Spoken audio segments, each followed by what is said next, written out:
everybody. Welcome to Vikings Report Rewind. I am, as always, your humble host, Teddy Practice Squad Glover. And as always, with me, my partners in crime for Vikings Report with Drew, Chris, and Ted. To my immediate left, Drew, Final 53 Bunting. Chris, who placed himself on waivers. Chris Gates, who runs the SB Nation website, the Daily Norseman. And making this all happen behind the scenes, the one running the magic wand, Ruby Bunting, folks. And I'm gonna your new Delta Tau Chai nickname for the season is Boxcar Willie. Drew. That's what it is. That's fine. Call me that. When you're 10-0, when we're 10-0, I want to be all day long. Yesterday, the Vikings got down to 53 players as mandated by the National Football League. Today, and I think they have, I believe, Chris, through tomorrow, they have to finalize their practice squad and make adjustments to their 53-man roster. But there were couple surprises. Most moves were expected. The practice squad, not a lot of surprise moves. But we're here to discuss it, go over it, and hash it, and make stupid jokes like we always do. But before that, a couple quick announcements. As always, head on over to Purple Pain Forums. That's purplepainforums.com, our home away from home on the World Wide Web. Great community, not a very big community of Vikings fans, but they are very smart. We are very knowledgeable, and we got a lot of great content going on over there. A couple contests as well. So purplepainforums.com. I already mentioned Chris's website, Daily Norseman. That's dailynorseman.com. I wrote there for a long time until Chris got sick of me and he kicked me out. No, he didn't really do that. I just got tired of writing after doing it for so long. But it's still a great site if you want to, if you don't want to traipse around the internet trying to capture all the news. Head on over to Daily Norseman. You'll get it all there. And then next week for us here at Vikings Report, we finally head back into the studio. Our studio shows start for week one next week. We do our New York Giants week one preview. Our big board is back. We do, we start with quarterbacks. We finish with my favorite category, which is what, Drew? Intangibles. Because what are intangibles, Dad? It's stuff you can't see, son. It's vibes, man. Fucking vibes. The great Don Glover told Ted Glover when he was running through the house, "Dad, I'm Chuck Foreman." Son, you'll never be Chuck Foreman. You'll never be Chuck Foreman, son. Pick up that mess you just made. Sadly, there will be no live post-game show after the Giants game. I will be out on the East Coast attending a wedding, so I don't think we'll be able to make it. But we will be in studio for a preview show, which will be airing next Friday, I believe. Yes, Friday. And with that comes our two contests. We've got our Rook Dog Challenge starting back up. Again, if you pick the winners of the Rook Dog Challenge, you win a $175 gift card. To enter the Rook Dog Challenge, to win it, all you have to do is correctly pick the offensive and defensive rookies of the year, and you get $175. You can go right now to VikingsReport.com. Ruby's got a place on that website to enter who you think is going to be the offensive and defensive rookie of the year. And our Nobody Cares About Your Fantasy team is coming back. Ruby kicked our butts last year, but we have a new entrant this year, Chris Gates. And will probably also get his ass kicked, but that's all right. It's all about fun. And the scoring format's changed. We will explain it all next week, but Nobody Cares About Your Fantasy team returns next week as well. All right, so with that out of the way, let's talk about the Vikings 53-man roster. We'll just kind of go position by position. We'll start with quarterback. Really, when J.J. McCarthy went on injured reserve, season-ending injured reserve after he tore his meniscus, it kind of became apparent to me that Jaren Hall was going to make the roster. And after his performance in the third preseason game, I thought he solidified the roster spot. And I thought, and he did when the rosters came out. Any surprises there, guys? No, I mean, like you said, once McCarthy was out for the season, you had to figure that the Jaren Hall was going to make it. I mean, the NFL had instituted a rule that said if you had a quarterback on the practice squad, you could elevate him an unlimited number of times during the course of the season. Apparently, they vetoed that rule just before the cut downs came out. So goes back to the way it was last year. If you want to have a third quarterback, he's got to be on the 53. So that's where Jaron Hall finds himself. That's where he's going to be. Not really a surprise. Drew, what are your thoughts on Jaron Hall's improvement from not even last year to this year, but week 1 of the preseason to week 3? I mean, after week 1, we thought, oh, geez, he was like quarterback 5 on a 3 quarterback team, but he looked surprisingly mobile and accurate. He looked more confident. He looked like he had a little bit of poise in the pocket. His pocket presence was better because when he shook out of the pocket, I mean, granted, it's only preseason. When he shook out of the pocket, he was still looking downfield. And he was making plays, making throws around, getting out of trouble. I thought he looked a lot different. He's made the progression that we're all kind of hoping he could keep building on that. Of course, it's unfortunate McCarthy's not there, but McCarthy not being there takes a lot of heat off Darnold. Darnold knows he's the guy now. He doesn't look over his shoulder. Kevin O'Connell doesn't have to hear it from the fans every time Darnold throws an incompletion, bring JJ in there. So you could say, well, without Darnold, they're going to be in trouble. He better stay healthy. You could say that about 22 other teams in the league. Everybody needs their starting quarterback. So I'm happy with the way they have it set. I'm kind of indifferent to what you're thinking about Jaron Hall. I think he might be the number 2 guy. Maybe not right now, but really, you think so? I don't know. Maybe I seen in him what I finally seen at BYU. Remember last year I was telling you Jaron Hall has something. He just hasn't shown it yet. We went over a lot of Jaron Hall stuff when he got drafted. Mm-hmm. That was as close as he's looked to BYU, and I think that's halfway to where he can be. I think he has a chance to be a very good quarterback. So I don't know. I think he's more of a playmaker, but I know Mullins has more experience. I understand that, and if it comes to regular season football in the NFL, you're probably going to go with the more experienced guy. But I think Hall's going to end up being better than Mullins in the long run. Real quick before we continue, folks, if you're familiar with our live show, this won't be news to you. But if you're new, we've got. Let me check real quick. We've got over 200 people watching us right now, which is great. Thanks for joining us. Hey, everybody. If you're new and you want to be eligible to win a prize, we make a witty comment, say hi, whatever, and you're eligible. You've entered to win. And at the end of the show, Ruby's writing down names for a drawing at the end, or actually a spinning of the Toonces Wheel of Destiny. And we'll send out a prize to the winner. All you have to do to be eligible to win is just make a comment in our live comments that's off to the side here on our YouTube channel. Yes. Also, thanks for the people who donate money for the prize vault. Yeah, we've had a few people donate in the last couple of weeks. It helps with buying the prizes because we have to buy those mostly ourselves. Also, Ruby's putting comments up on the screen. If there's one that Chris or Drew and I, it's really insightful or really good or just downright hysterical, it makes us laugh, we may just on the spot award a prize. We've done that before. We may do it again tonight. We don't know, but there will be at least a minimum of one prize awarded. If you are a prize winner, you'll need to contact Ruby at Vikings Report Drew and Ted at gmail.com. That's Vikings Report Drew and Ted at gmail.com. Okay. The one thing about the quarterback spot is, Drew, you said about Sam Darnold not having to look over his shoulder. I was absolutely crushed when JJ McCarthy was lost for the year. But the two people who will benefit the most will be Sam Darnold and Jaron Hall. Jaron Hall, because it pretty much guaranteed him a roster spot, at least on an NFL roster for one more year. But Sam Darnold also because, as you mentioned, he doesn't have to look over his shoulder. If the Vikings start 1-3 or 1-4 or 2-6, like most everybody thinks they will, most fans would be clamoring for McCarthy.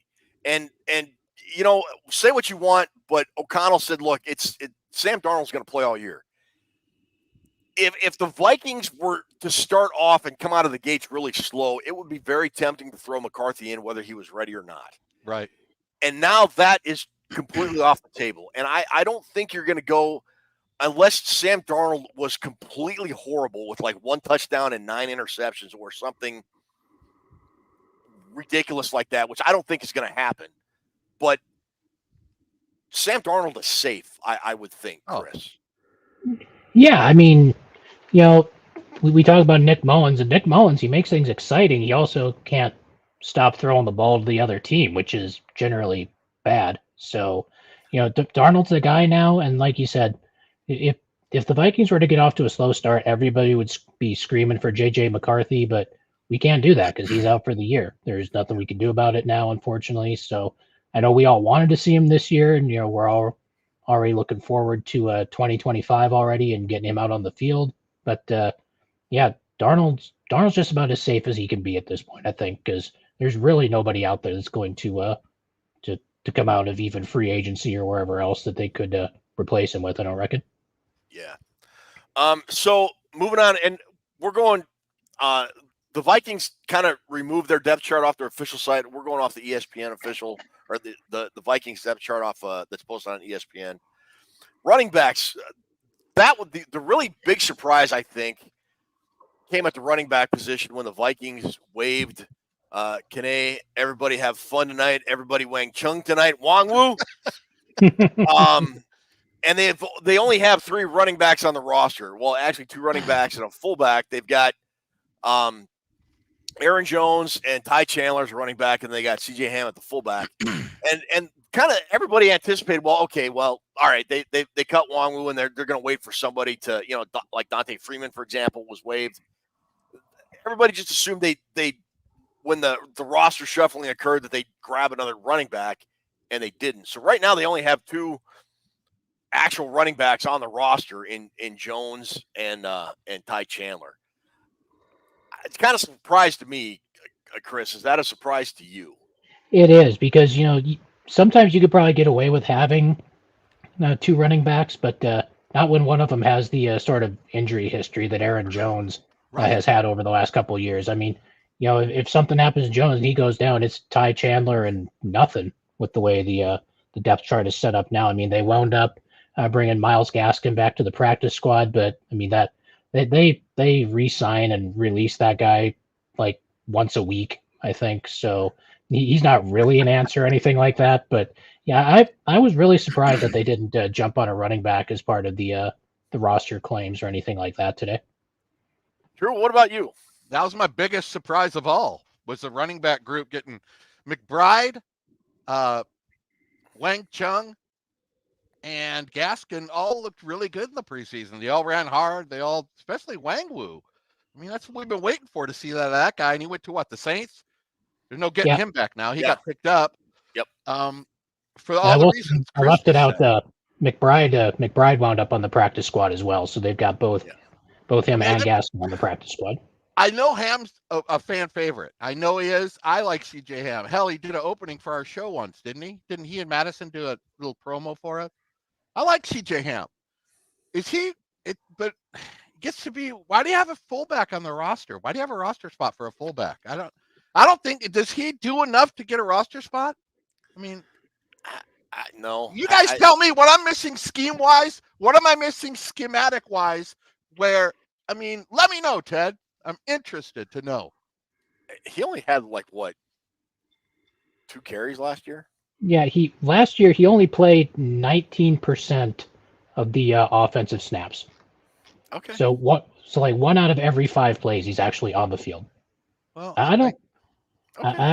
Yeah, I mean there aren't very many teams that use a fullback anymore, and I know Mike Zimmer loved him when he was coaching here, but I don't know how much longer he's got on the roster. I know he's a special teamer and whatnot, but he doesn't seem to really have a lot of things to do with this team, to be honest. I know personally, Ted can't wait for that 3-yard swing pass every year. I mean, that's one of Ted's favorite plays, the 3-yard swing pass to C.J. Ham with no blocking in front of him. And that's one of Ted's favorites. But in C.J. Ham's defense, he was the Vikings' deep threat in 2018 and 2019 when Kirk Cousins first came to the team.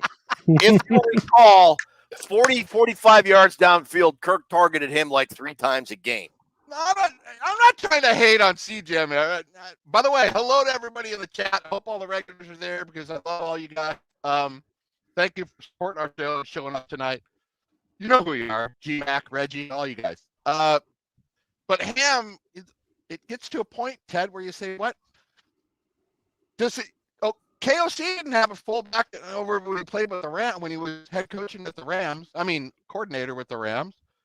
So he didn't learn in a system that had a fullback. McVay doesn't run a fullback, so I don't know. Maybe I'm missing something short yardage wise or something, or locker room wise. I don't know. But I would have liked to have maybe. You're going to need one of these guys. You got a guy that gets hamstring problems, groin problems, which is Aaron Jones. When those start hitting you regularly because you're a little bit older than you used to be, hamstring, groin, those are 5-6 game injuries, man. With him, it was.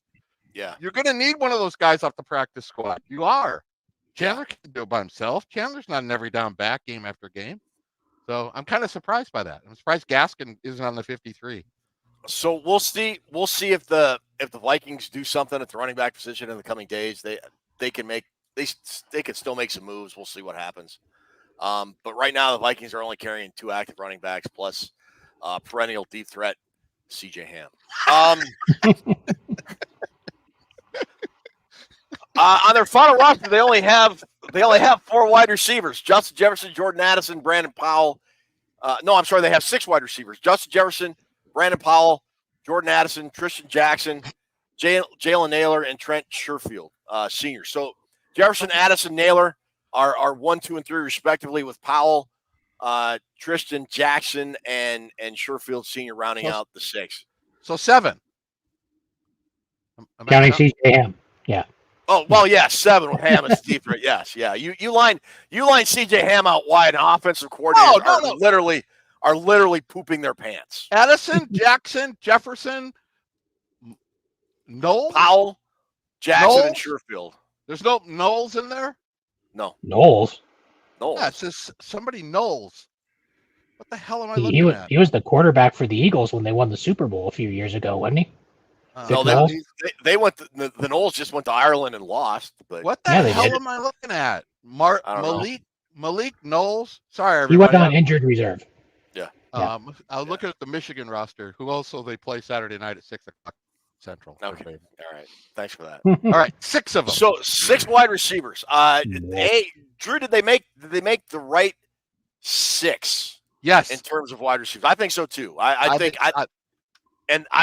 it is a good wide receiver core from at least 1 through 5. Sherfield, I didn't really see him a whole lot in preseason. I didn't really read about him a whole lot in training camp.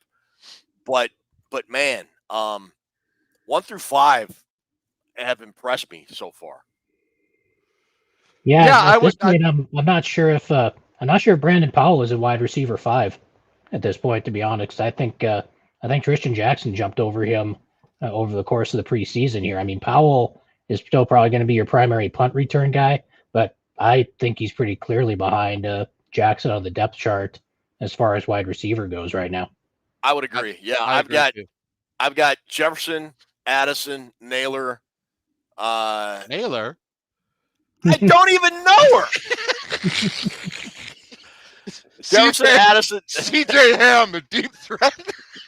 Jefferson, Addison, Naylor, Jackson, Mr. Tristan, if you're nasty, Powell, and then Sherfield, 1 through 6 in terms of is how I've got him ranked. I really like Tristan Jackson. He's my favorite out of the whole bunch during preseason. You guys know that. I got him as Mr. Mankato, but that's me. I think Trent Sherfield was the last one to slip underneath the door, which is good for him. I mean, he had a good preseason, but he didn't make any mistakes. And that's as soon as you see it, every time you watch a preseason game and a guy drops a pass, he's gone almost. So it's a lot of pressure on all those guys, man. You don't want to piss the bed in that situation. But you might say he might have slipped under the. I'll tell you what, it's better to be the 53rd man on the roster than the 54th man on the 53rd.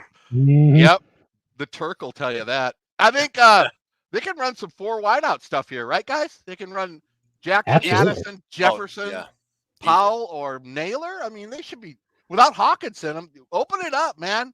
Let Sling and Sammy throw that fucker around. The only question with the only thing with Naylor is his injury history. Drew, you covered it a lot, and you nailed it. No pun intended. When you talked about him coming out of Michigan State, he had a pretty big question mark about his injury history. Right. And the thing was, and you said it, if he could stay healthy, he is going to be a big asset to this football team, and he is finally healthy, and he looked good in the preseason. Now, if he can keep that up, Sam Darnold, man, he's got a lot of weapons around him. So we'll see what happens. We got some depth, guys. Before it was Thielen and Diggs, and that's it, wasn't it? And that's Nobody. It. Yeah. So now we got guys to choose from. I'm happy the way the wide receiver crew has evolved, Chris. I think we got good players there. Yeah. No, we certainly do. And it's not just like you said, it's not just Jefferson and Addison anymore. They've got some serious guys behind them as well. You think Addison and Jefferson can each get 1,000, even with Darnold? Sure. It's big. Why not? I mean, Addison almost had 1,000 last year with 4 different quarterbacks running out there, and Jefferson gone half the year. So right. I don't think there's any reason he can't do that. Addison is going to admit. Well, I think he's questionable for week 1 with that ankle sprain. Right. And he's going to get penalized by the league. Oh, that's right. DUI. Yeah. How many games is he looking at missing? Chris, do we know? Anywhere from 1 to 3, right? I believe the top end on that is about 3. I didn't think of that in most cases, but yeah, we'll have to see how that goes. I think his court date, I think, is the day after the England game. So I don't know how that's going to work out necessarily, but yeah, we'll have to see how that goes. Okay, all righty. I like this group though. All right, so moving on to tight end. So the ESPN has TJ Hawkinson as a starter. He's obviously, the Vikings placed him on the physically unable to perform list, so he's out at least 4 games. Speculation is he probably won't return until the England game, which is week 5? Week 5. And then the Vikings go on bye after that. So week 8, he'll be back week 8. Well, they're talking about week 6. Actually, they're thinking is giving him enough time to rest up. And I'm cool with that. I kind of thought that was going to be the plan with him all along. They're saying he's ahead. They've said all along he's ahead of schedule. And look, if you tear your ACL that late in the season and you get him anytime before the first half of the season is over, I think that's a bonus. So, anyways, whatever. So right now they're looking at Oliver, Johnny Munt, and Nick Muse. I kind of thought they'd try and upgrade that position. I was fired up with when the Vikings went out and signed Robert Tonyan in free agency. I thought he'd be a guy they would really look to put into the mix in a starting role, and he barely saw the field. I think he was injured early in training camp. He's back on the practice squad, but yeah. Drew, what do you think of this group without Hawkinson? Well, it's gonna hurt a little bit not having Hawkinson. I'm kind of done with Oliver and Munn. I think Nick Muse should be in there, man. Let him start. He seems like he's a pretty solid guy. Okay. I'm not saying that other guys shouldn't play, but I think Muse kind of reminds me of maybe, I don't know. He looks like an Iowa tight end, even though he went to South Carolina. I like the way he plays, and he's made some big catches. He just hasn't played a lot, but I think he should get a shot. He deserves a shot after 3-4 years. I've seen some guys that got cut that were pretty good. CJ Uzuma from the Jets. Yeah. And then that Parham guy for the Chargers, he got cut. So there certainly are some. I don't know if anybody picked them up, but those I think I saw Parham wound up in Denver. Oh, did he? I'm not sure about Uzama. But it's all about. I don't want to say hold the fort down, Ted, because that means you got nothing. When you say my quarterback's a game manager, you got nothing. You don't have a quarterback. When you have a defense that's bend but don't break, they suck because they're going to break. Game manager for quarterback, somewhere in the course of a game, you got 3rd and 7 in the 4th quarter, you need a first down. That you need a quarterback, not a game manager. So let me throw all that out the window. So I want to say hold down the fort. We need the tight ends to excel while Hawkinson's not there. We still need them to remain a threat. So hopefully they're not in the game plan and they're just not on the back burner for KOC saying, oh, we'll throw it to them once a game. We have to figure out a way, which is what coaches do when they're down people, figure out a way to still implement the tight end into the scheme. So we can end up saying week 2, man, look what Muse and Oliver's done with Hawk being out. They haven't let down one bit. That's how you kind of got to look at it. I don't know if they can, though. It's not a lot of talent there. Good friend of the show, Anthony Tollison, says N'Keal Harry impressed me in the preseason. Did he impress you guys? He must have impressed somebody because I think he's back on the practice squad here as well. Let me double check. Yeah, he's on the practice squad. So yeah, they got a couple tight ends on the practice squad in case anything happens to Oliver and Muse. But for a guy who has not been playing the position that long, he looked decent. He definitely had his moments. So we'll see if they can continue to develop that. Norsefius, another $10 contribution. Thank you, sir. Thank you. All the money you give us goes directly into my 401k. No, wait. I mean, it goes directly into our fund. Goes into my party fund, Ted. Yeah, that boxcar Willie whistle that Drew's blowing, that's $10. That costs about $10, I think. Same. Yeah, the money well spent.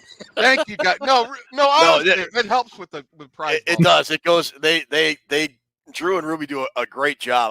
I have nothing to do with it because I would buy crap like that boxcar Willie whistle. they get really cool stuff for the prize vault and everything else. Not crap. Okay. This was given to me by my good friend and mentor Lee Wan Kai. Okay. Yeah. Who I met fishing on the beaches of Sri Lanka back in '85. I used to do a couple summer jobs. I go to Sri Lanka and fish. That's how I met Kai. So Gungala. All right. Yeah. Sure. Lee Wan Kai. I'll send you a picture of her next week during the studio show. So you've got that going for you. Nice gal. Nice gal. Probably autographed by Connor Stallions, isn't it? All right. So offensive line. We'll start with the tackles. Left tackle, they've got Christian Darrisaw. Walter Rouse, the rookie, is backing him up. Jeremy Flash, they've got on IR designated to return. And right tackle, they got Brian O'Neill and David Questenberry. Rouse, the rookie. What about Rouse? Makes the team, man. How about that? That's pretty good. 6'6", nice. 313. Yeah, he had a good preseason. What I saw him, he was moving people. He was moving people around. They were playing him at both tackle spots. They were giving him opportunities to play both sides. He's your swing tackle, I guess. He's the primary backup for both O'Neill and Darrisaw, which could be important because they both had to deal with injuries the last couple of years. Any tackles on the practice squad? Did they keep any? Let me look. I don't think so. No. No, I think they kept 2 offensive linemen on the practice squad. They kept Henry Bird and Tyrese Robinson, and they're both interior guys. So no, those are the only 3 tackles we got. Bird made a block in the first quarter in that Eagle game, and I rewound it and I said, Ruby, you got to watch this block because you only see these once every 10 years. And if David Stefano's out there, he would know what I was talking about because Bird pancaked this son of a bitch. He just drove him into the ground, and Gaskin ran up the middle, but it was a great block. I like Bird. I like this group. You guys know how I feel about this group. We got some depth. Yeah, it's Drew, and we've talked about it on the show even since you've joined us, Chris. The one thing this I think held the Vikings back, besides quality starters, is when those starters went down is depth as well, and it feels like the Vikings are starting to get their depth filled back, and you're starting to see that now, which they just didn't have for several years. I mean, probably since the end of 2017 when they went to the NFC Championship, and they're guys like Walter Rouse, late round draft pick, taking over the Blake Brandel spot, if you will. So yeah, I just the wide receiver depth is something, when they're not trotting dudes like, Dan Chisholm and Chad Beebe out again, right.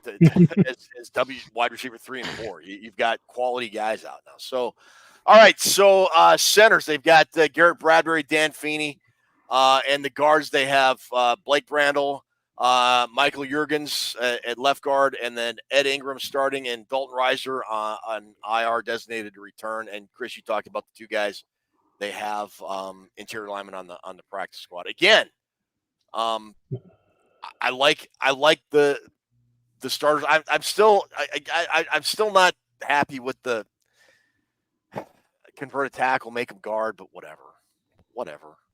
No. Who's that? Who are you talking? Brandel. Oh, yeah, but he's he's a decent depth guy. I mean, he's got thrown to the fire He's before. starting. He's the starting left guard now. He was the swing tackle, and they made him the starting left guard. Like whatever. Well, he's there until Whatever. Reisner gets healthy, and then he'll be out. Jurgens, is it Jurgens a center or is he a guard?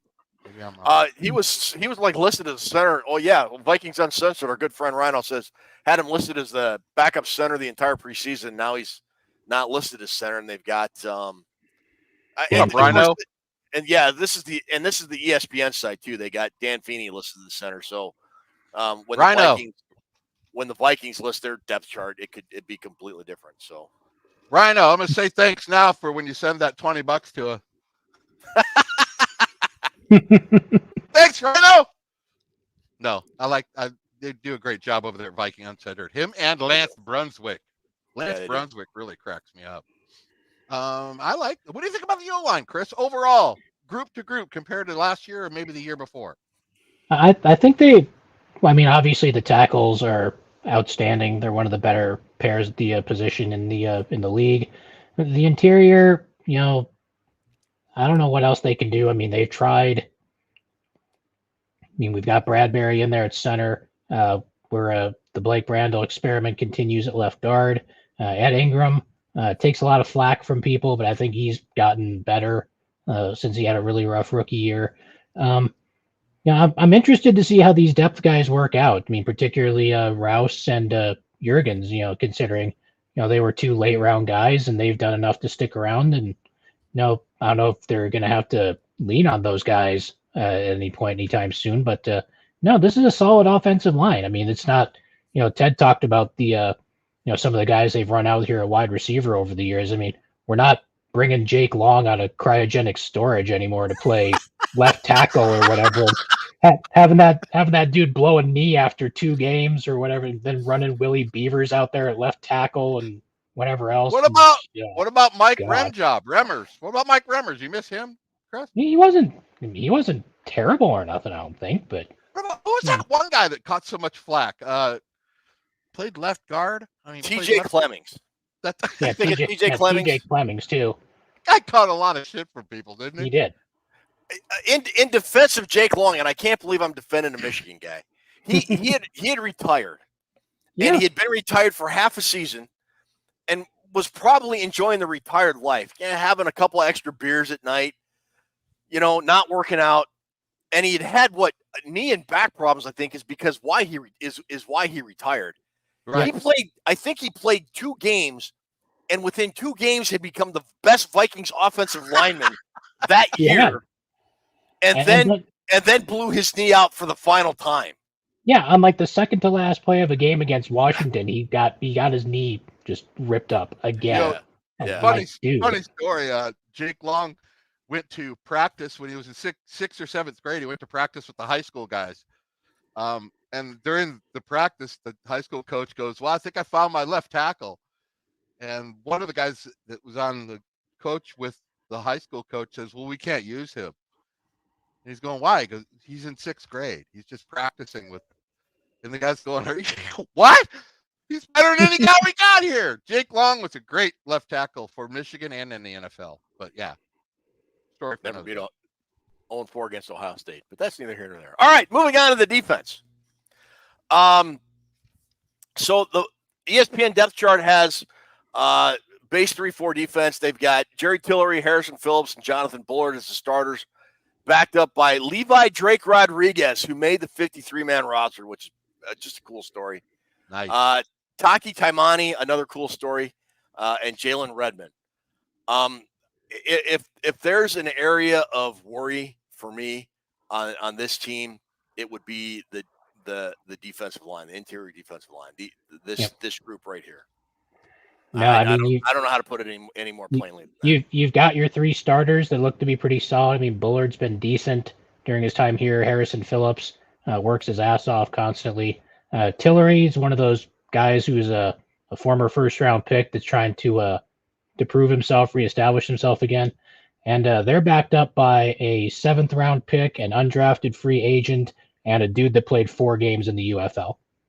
So, I mean, the coaches obviously saw something in him, so we'll we'll see how it goes. But that's a whole lot of inexperience backing up those 3 starters. Yeah, Yeah. certainly is. The bright spot in there's got to be Levi. I mean, he's going to be fantastic in this league. I think it was a good idea to think leave so. him on the starting 53. My concerns are right with Chris. I don't have a lot of. I know Tillery probably better than any of these guys because I did a lot of draft write-ups on him at Notre Dame, and he's not been even close to what I thought he was going to be in the NFL. And a lot of people tell me that the Chargers weren't using him right.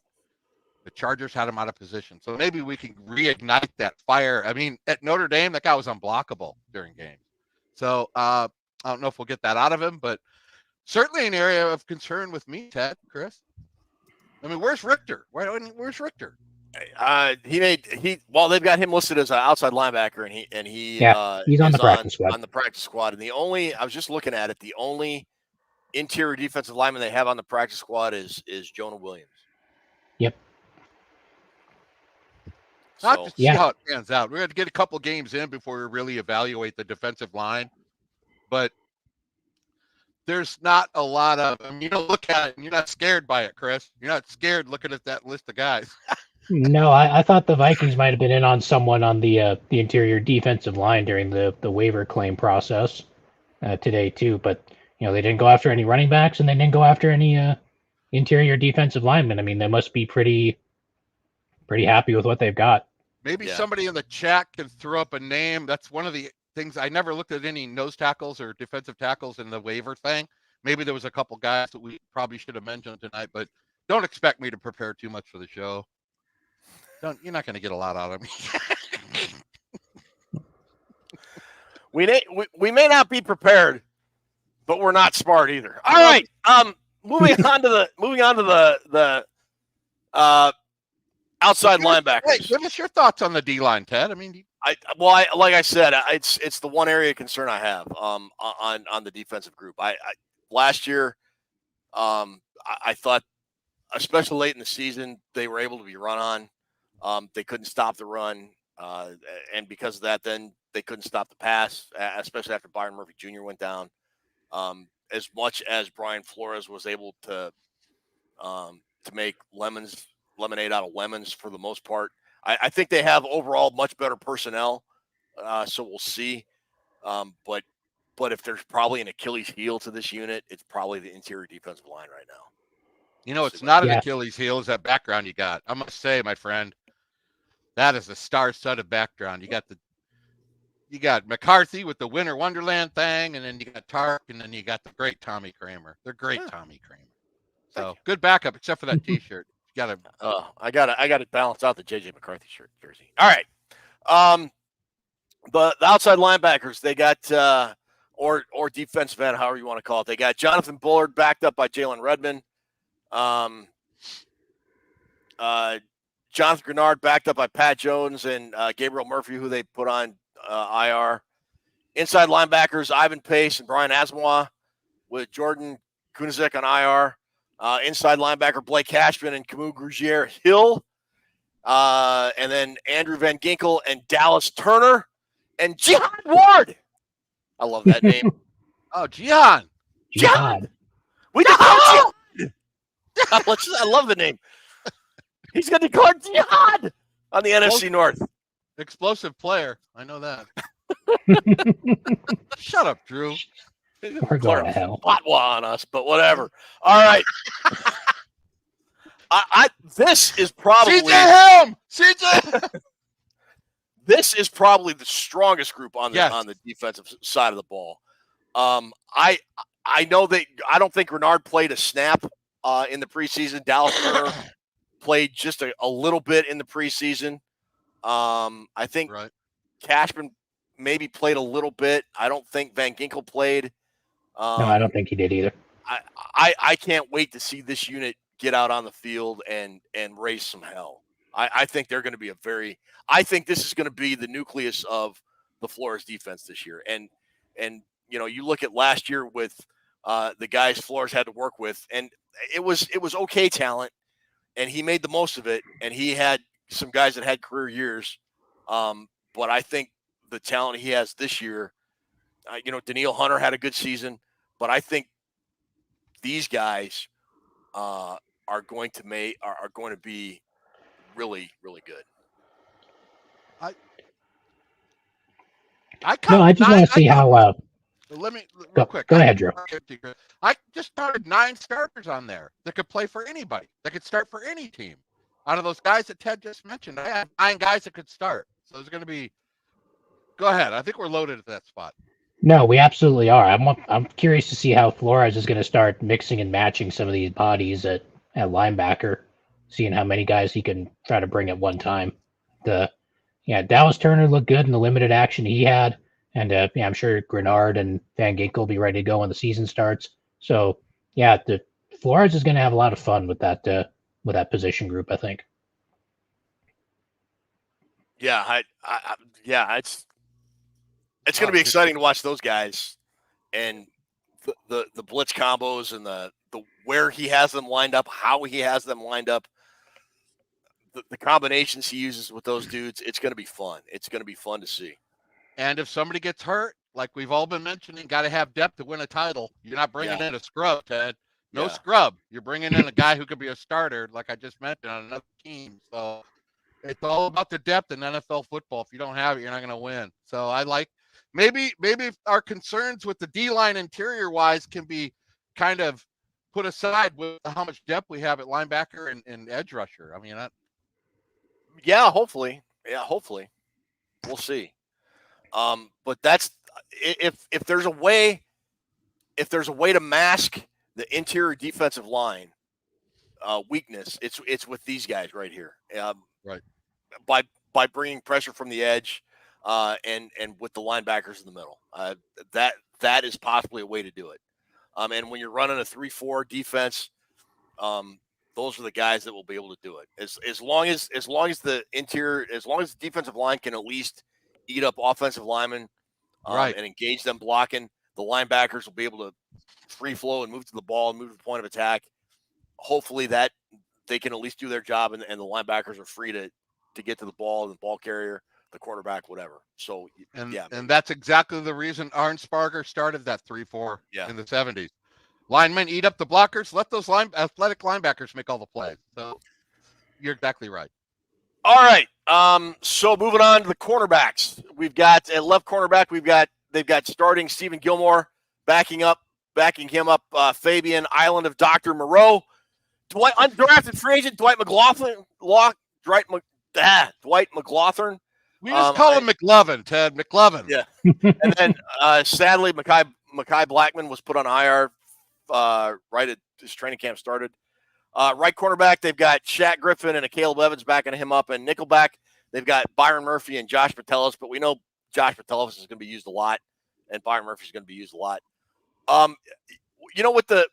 With the Gilmore signing, right? That's a way better group than last year as well, Drew. I think again, depth. It looks a lot better on paper than it did this time last year. You look at how the coaches must have looked at this team at the offseason. The first thing that stood out to me was I know Mensa and I know KOC were thinking we got burned at corner. We're not deep enough at corner because they've been putting an effort in since day one of the offseason to make the cornerback group better. And I would still say we're a man off without Gilmore, but with Gilmore, this is a good group. This is, if you really look at it, if you put Murphy at slot, get him at slot. Byron Murphy will be one of the best slot corners in this league. He's a nickel guy. He's not an outside guy. Get him out of the outside and get him to the inside. Evans is a good tackler, good hitter, good cover guy, gets burned now and then. McLovin is a star in the waiting, it looks like to me. They have Island of Dr. Moreau. I've seen he played for the Raiders. I thought he played well over there. I like this group, guys. I like when you get Murphy at slot and then get everything else. I mean, for losing 2 guys at the beginning of the season with the death of the one guy and I forgot his name. Sad. Kyrie Jackson. Yeah, Kyrie Jackson, and then the knee injury on Blackman. I feel good about this group. I think with Gilmore and everybody in there and Flores, they could teach him how to be an aggressive corner group. One thing we didn't mention about the D-line, what about that Roy guy? What a disappointment he ended up being, didn't he? I mean, he got released.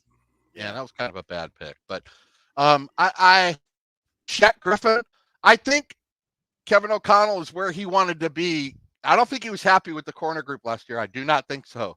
And I think he wanted to have depth. Again, another group like the linebackers. We got depth at this group. We got depth here. And it's important to have depth at corner. You guys know, if you ain't going to bring it at corner, you're going to get shredded in this NFL.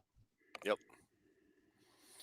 Yeah, I mean, it's better than what they were last year, I think. It'd obviously be better if Mekhi Blackman hadn't gotten injured like 15 minutes into the first practice or whatever it is. But, that like we said on the last show, with Gilmore and Murphy and Griffin at the top of the depth chart now, this team went from being really inexperienced at corner to having all sorts of experience at corner. And I think Brian Flores, more than anybody, is going to appreciate that.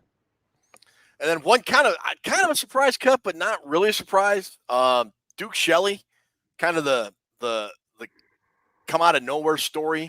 I guess the 2022 version of the defense of Josh Dobbs from last year kind of helped save the Buffalo game. Vikings signed him kind of late into training camp. He got cut. Were you guys surprised he was cut and he's not on the practice squad? The Vikings they've got a couple cornerbacks on the practice squad. They got Nashawn Wright. They've got Jalen Williams, and they have one more dude, I believe. Yeah, they have three guys on the practice squad. Bobby McCain. Yeah. Yeah. So were you surprised that Duke of Earl Shelley was not brought back? No, I mean, he really didn't get a chance to show much in the preseason, I don't think. And, the coaches obviously weren't all that impressed. I mean, there was a reason he was still available at that point in the preseason. Apparently someone said he was actually selling real estate down in Atlanta when they called him and asked him if that was the story I read. He was in Atlanta selling real estate, and the Vikings were like, hey, you wanna come try out? And he's like, sure. But it didn't work out. So wow. Yeah. You know what the Duke Shelley thing tells me? I'm a base player. I'm not a football coach. I like Duke Shelley. I think he's capable of starting or being a reserve guy. He's a good player. If he doesn't make the team, that just speaks highly of our corner group. Yeah. That's how I see it. I do too. Sometimes you see guys getting cut and you shake your head and go, why did he get cut? Maybe it's because we do have a good corner group and he wasn't worth the roster spot compared to what we have. So I'm looking at it in a positive sense. But I like Duke Shelley. He's a good player. And then finally, the safety group is Harrison Smith, Cameron Bynum as your starters, Jay Ward and Theo Jackson as your backups, and 2022 first-round pick Lewis Seen, the very first pick of the Kwesi Adolfo-Mensah era, was released, and he is now a New York Jet. This will now be in the prize vault, the Lewis Seen hairdo. We're going to put that in the prize vault, Ted. Yeah. I don't think I'd be able to give that away. No. And I kind of thought he might have played himself onto the roster the way he played the last two preseason games, but he didn't make it. And because he cleared waivers, Chris, correct me if I'm wrong, because he cleared waivers, the Vikings are on the books for his remaining $6 million signing bonus, I believe. So that's dead something cap like money. that. Yeah. That's why he didn't get claimed on waivers, because if anyone would have claimed him on waivers, they would have been on the hook for it instead. So they just waited for him to clear waivers and then signed him to like a practice squad deal or whatever it is. So the Vikings are on the hook for the $4 million or $6 million or whatever it is. So obviously that first draft class of his, at least the first two picks of Seen and Andrew Booth, who's I believe I saw that he made the Cowboys' final 53-man roster. He'll be a Pro Bowler now. Not if you saw him in any highlights of the Cowboys preseason games. He looked as bad with them as he did with the Vikings. But did he? Yeah, he looked bad. So Seen's gone. Long live Lewis Seen. But I still, if you can't beat out Jay Ward and Theo Jackson, really no point in keeping you around, especially when you have guys like Metellus and McLaughlin. I mean, you got look. If you get beat out by an undrafted free agent, a 4th-round pick, Theo Jackson was also undrafted, I believe, wasn't he? I believe so. Yeah. I mean, that just kind of makes the decision easier for the coaching staff, doesn't it? Yeah. Well, man, those are really bad picks. Those are Treadwell picks, Booth and Scene. Well, Yep. yeah. Right along. I mean, those are like Michael Corleone told the guy, "You're gonna have to answer for Sonny's death, Carmine." Yeah, Mensa's gonna have to answer for those picks because those are not just gonna. Those are terrible picks. Really great comment here from Bobby Trader. This is prize-worthy in my opinion. Booth making the roster for Dallas and Wright not making the roster shows the Vikings' depth and the Cowboys' lack of depth. Boom. You got to wait for the. You got to get the Boxcar Willie first before you get the approval of. Okay. All right. Bobby Trader, you get a prize. Yeah. Bobby, get a hold of Ruby at Vikings Report, Drew and Ted at gmail.com. Congratulations. That's a prize. Northfield, Miss Booth getting torched. I was busy with Trey Lance's 5 interceptions. My God, Trey Lance is terrible. I mean, let's just go off on this tangent for a minute. I only got to see one Vikings game live on NFL because they play them all on NFL Network, and they played two Cowboys games live or whatever it was, and I saw a fair amount of Trey Lance this preseason. I will say this, and I will die on this hill. Jaron Hall is better than Trey Lance. He is terrible. Trey Lance is god awful. That guy. What happened to that guy? That guy could not hit air if he threw it straight up at a cloud. No North Dakota State guy quarterback's ever going to get drafted again. Ever. Oh, Probably not. geez. No. Rhino knows. Rhino follows that team closely. He knows Easton Stick and that guy in Weller. What was his name? Carson Wentz? Yeah, Wentz. They all flamed out. But I don't know about Lance. He was better in college than he was. Well, a lot of guys. That's a problem with quarterback, Ted. It's scary. Dallas is going to win it, though, Ted, every year. Remember, Dallas is the team. I remember. Ask ESPN. They'll tell you. Dallas. Oh.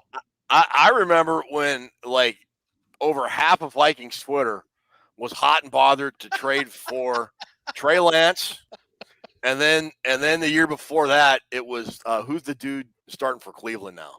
He used to play for the Texans. Deshaun Watson. Deshaun Watson. The Yeah. rapist guy? Massage parlor aficionado. Mm-hmm. How's that money well spent going over there in Cleveland? Yeah, allegedly. What Massage parlor. $50 million guaranteed for what has he got? What has he done for them? Nothing.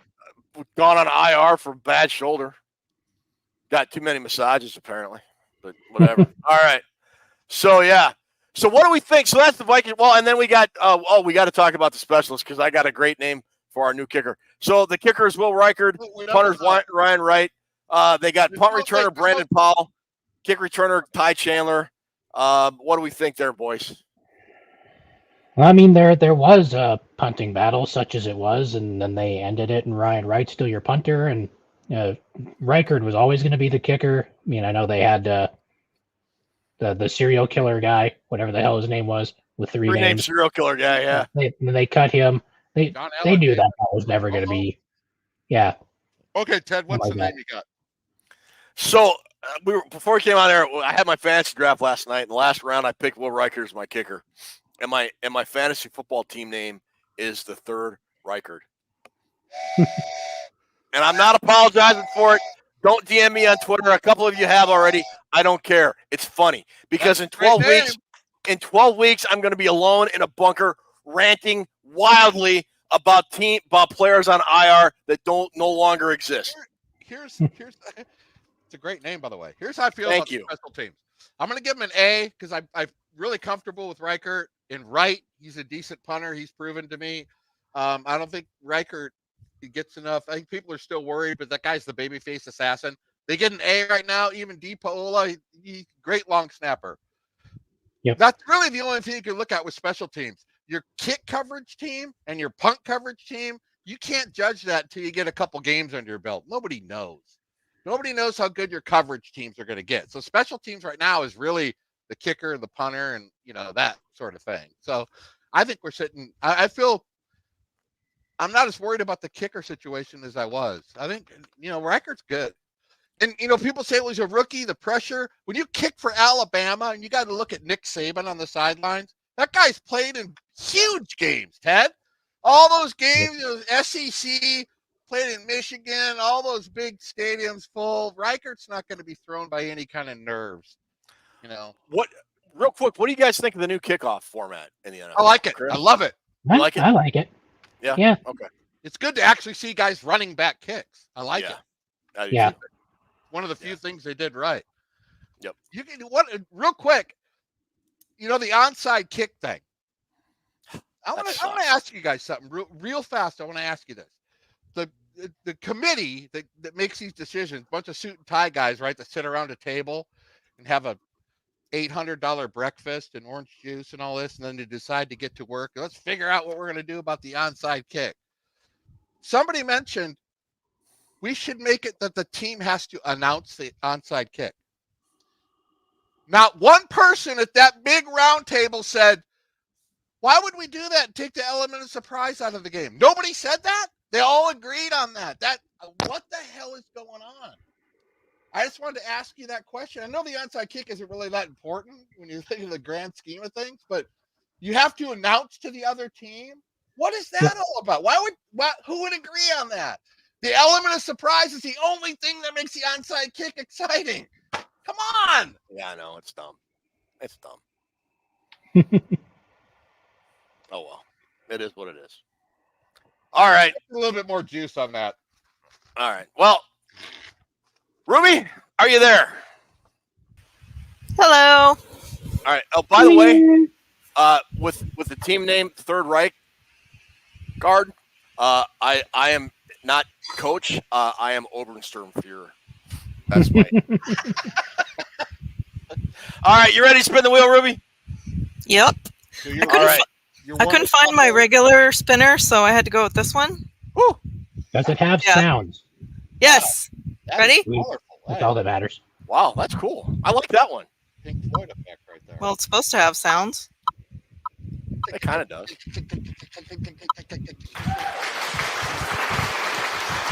There you go. Finagi. Jason Finagi. I want to mention something about Jason Finagi. He has been a fan since day one. He has contributed a really nice jacket to the prize vault. He has been the kind of fan, like many of them are, to help carry this show to what we've become after 3 or 4 years, Ted. Yeah.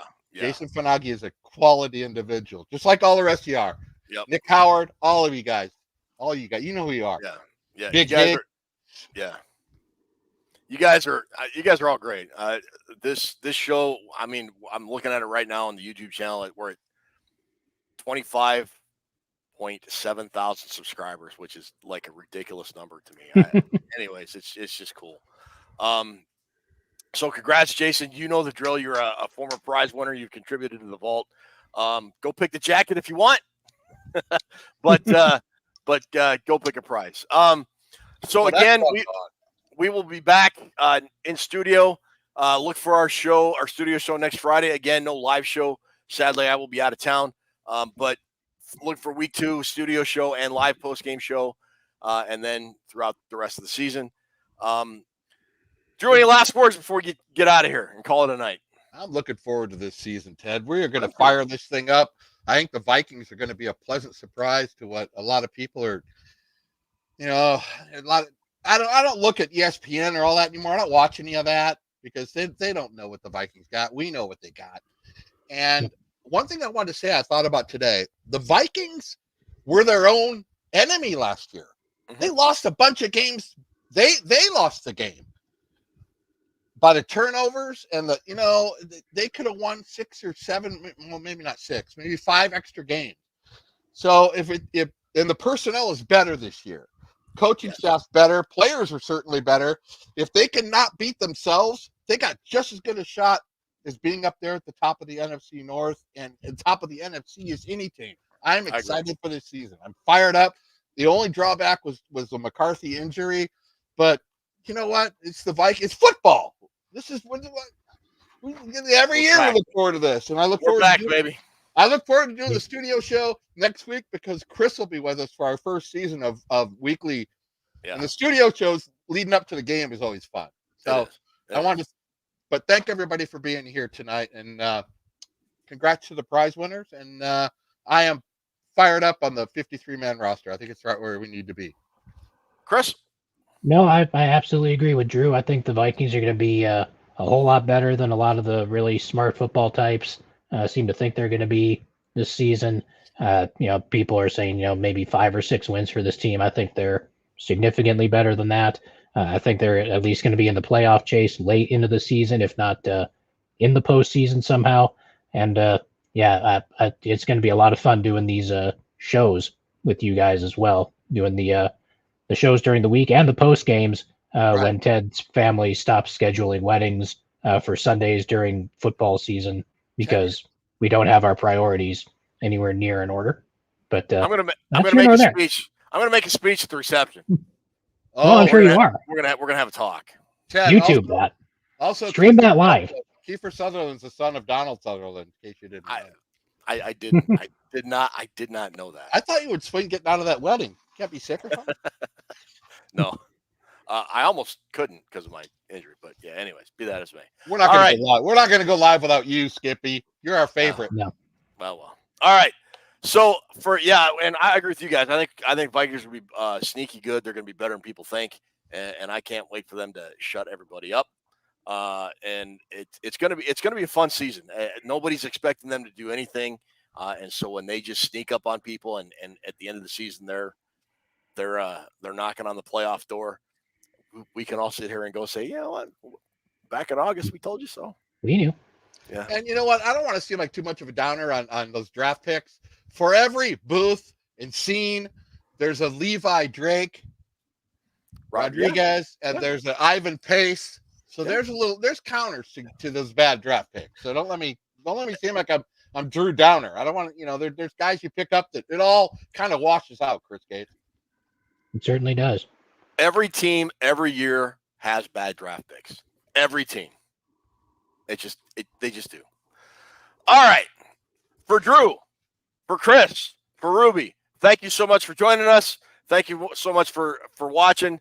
Like, subscribe, hit the bell thing, whatever it is you're supposed to do. Get rid of that stupid, god-awful foam number 1. The cheater. Don't blow that Boxcar Willie whistle.